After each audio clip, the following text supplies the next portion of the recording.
Assalamualaikum warahmatullahi wabarakatuh. Balik lagi di alur cerita buku harian seorang istri untuk episode malam ini 14 Mei 2022 hanya di SCTP 1 untuk semua. Di episode selanjutnya Panopal juga ketemuan sama si Kehead Kelvin, dan di sini juga anak buahnya Panopal juga dia akan menghajar si Kehead Kelvin. Tapi di sini Panopal juga dia suruh mundur kepada anak buahnya.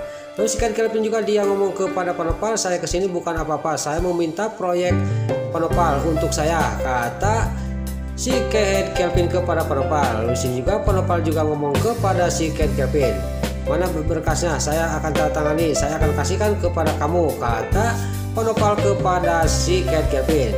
Lalu di sini si Kehead Kelvin juga dia mengasihkan berkas itu, dan dia juga sudah ditandatangan, dan dia juga sudah ditandatangan berkas itu oleh Panopal. Di sini di sisi lain si Lurus Tunjung, si Tangkurak, si Priska juga dia video dari kejauhan untuk dia dijadikan bukti.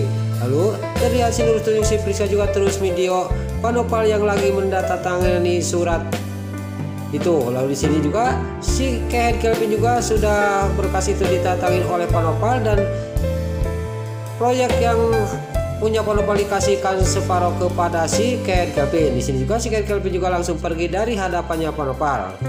Pas di sini sampailah ke tempat si Lurus Tunjung, si Tangkurak, si Priska. Di sini dia juga sangat senang. Lalu si Kehead Kelvin juga dia ngomong kepada si Priska, mendingan kita langsung pergi sekarang, kata si Kehead Kelvin kepada si Lurus Tunjung, si Priska.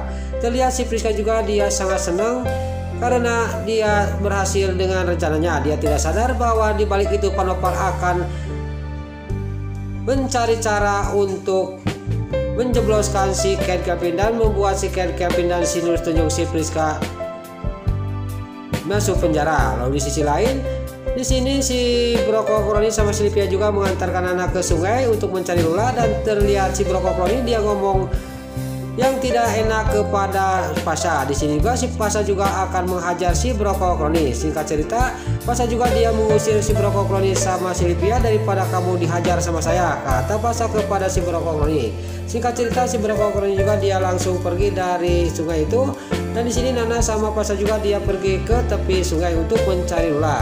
Lalu di sisi lain, si Livia di sini sama si Broko Kroni dia akan melaporkan masalah ini kepada Dewa. Lalu si Livia juga langsung dia mengambil HP dan langsung menelepon Dewa.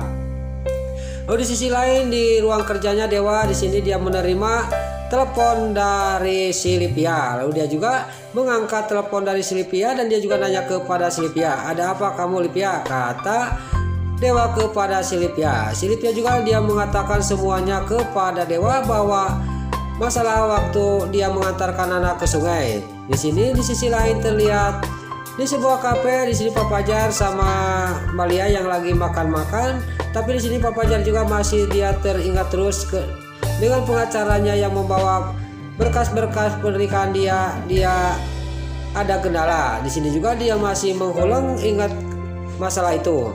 Lalu di sisi lain terlihat si Alia, si Latel yang akan mengikuti si Kehead Kelvin sama si Lurus Tunjung, si Priska, dan dalam hatinya si Alia, si Latel dia ngomong, pokoknya kamu pasti kaget, saya akan ada di dekat itu, kata si Alia, si Latel. Saya akan menjebak kamu, dan kamu tidak tahu bahwa saya tidak akan membiarkan kamu berduaan terus sama Pak Kelvin, kata batinnya si Alia, si Latel. Tiba-tiba dia pas melamun gitu dia mendengar berita kehilangan Lula. Di sini juga berita itu juga sangat menyenangkan kepada si Alia, si Latel, dan si Alia juga dia ngomong kepada supir. Lalu supirnya juga dia ngomong kepada si Alia, memang kali ini dekat rumah saya, kata supir taksi ini. Lalu si Alia, si Latel juga dia menyuruh supir taksi ini suruh putar arah kita menuju ke sungai itu di mana Lula hanyut. Lalu singkat cerita di sisi lain, di sini Pasha yang ada di tepi sungai, tiba-tiba datanglah Nana membawa bunga. Lalu pas Nana membawa bunga, di sini Pasha juga ngomong kepada Nana, jangan-jangan kamu itu membawa bunga, kamu sudah mengira bahwa Lula itu meninggal. Nah, jangan sampai kamu kepikiran kayak gitu, kata Pasha kepada Nana. Di sini Pasha juga dia udah ngomong kayak gitu, Nana juga menjawab, kamu tenang dulu Pasha, jangan salah paham, saya ini membawa bunga itu supaya bunga ini ketahuan sama Lula bahwa kita itu lagi mencari dia, kata Nana kepada Pasha. Singkat cerita di sini Pasha juga dia mengambil bunga itu, dan Nana juga mengasihkan bunga itu separuh kepada Pasha. Lalu mereka juga dia menaburkan bunga itu ke sungai. Lalu dia tidak sadar, lalu di sisi lain di sini pas bunga sudah ditaburkan di sungai itu sama Nana sama Pasha, di sisi lain si Alia si Rate yang sampai ke tempat itu dia sangat kaget melihat ada Nana sama Pasha berduaan di tepi sungai. Dia juga tidak banyak basa-basi. Di sini dia juga akan dibikin kesempatan untuk membuat Dewa marah kepada Nana. Lalu taksi juga berhenti dan di sini sudah berhenti si Alia si Rate juga dia mengambil foto Pasha sama Nana. Di sini juga dia langsung video Nana sama Pasha yang ada di tepi sungai. Lalu tiba-tiba hujan deras dan campur petir dan Nana juga di sini sama Pasha dia lari ke mobil. Lalu Pasha juga dia langsung lari ke tendanya. Di sini si Alia satu juga tetap dia juga video Nana sama Pasha. Lalu di sini Nana sama Pasha juga dia tidak sadar bahwa di sisi lain ada yang video yaitu si Alia si Rate. Dia juga langsung masuk ke mobil.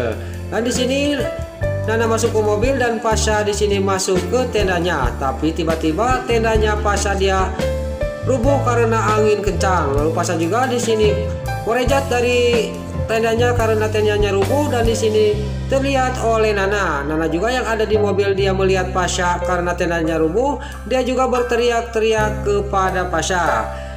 Lalu dia juga ngomong kepada Pasha dan di sini Pasha juga mendengar teriakannya Nana dan gak banyak basa-basi. Di sini Pasha juga langsung menuju ke mobil di mana Nana berteduh. Di sini juga si Alia Seattle juga yang melihat Pasha masuk ke mobil berduaan sama Nana. Di sini dia juga sangat senang. Ini kesempatan untuk saya dikirimkan video ini kepada Dewa. Pasti Dewa marah kepada Nana, kata batinnya si Alia Seattle.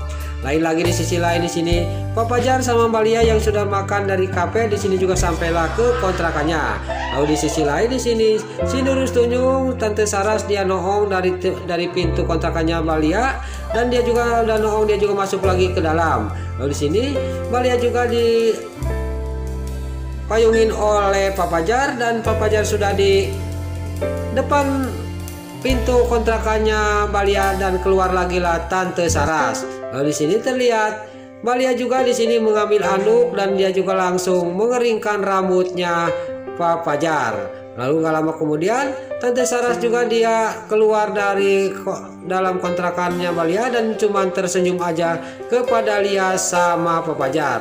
Pas Tante Saras di sini dia tersenyum kepada Pak Fajar sama Mbak Lia, tapi di sisi lain Pak Fajar dalam batinnya dia ngomong, saya semakin curiga dengan senyumannya Tante Saras. Ada apa ini? Kata batinnya Pak Fajar. Apakah benar yang dibilang sama Mama? Kata Pak Fajar dalam batinnya, saya harus bicara sama Tante Saras. Lalu di sini juga Pak Fajar juga menyuruh kepada Mbak Lia, suruh kamu ganti baju aja, cepat ke dalam, kata Pak Fajar kepada Mbak Lia. Lalu Mbak Lia juga masuk ke dalam dan Mbak Lia sudah masuk ke dalam. Pak Fajar juga menghampiri Tante Saras. Saya perlu berbicara sama Tante Saras, kata Pak Fajar kepada Tante Saras. Ya, saya juga mau bicara sama kamu. Kita bicara aja di kafe, kata Tante Saras kepada Pak Fajar. Nah, itulah alur cerita buku harian seorang istri untuk episode malam ini 14 Mei 2022 hanya di SCTV 1 untuk semua. Sebelum Mimin pamit, yuk kita doakan para pemain dan kru BSI semoga diberi kesehatan dan jangan lupa kita doakan sinetron buku harian seorang istri supaya bisa bertengger di rating nomor 1. Amin. Dan juga sebelum Mimin pamit, bagi dulu mama, tante-tante, bunda-bunda dimanapun anda berada yang baru bergabung dengan channel ini, jangan lupa tekan tombol like, komennya, dan subscribe-nya. Dan jangan lupa nyalakan lonceng notifikasinya juga ya guys. Dan juga sebelum Mimin pamit, Mimin mohon maaf kalau ada salah-salah kata dan kata-kata Mimin balelo, lomati soledat kalau Mimin terus mudah, Mimin mohon maaf. Sekarang Mimin pamit. Wassalamualaikum warahmatullahi wabarakatuh. Salam sehat selalu dimanapun anda berada. Terima kasih.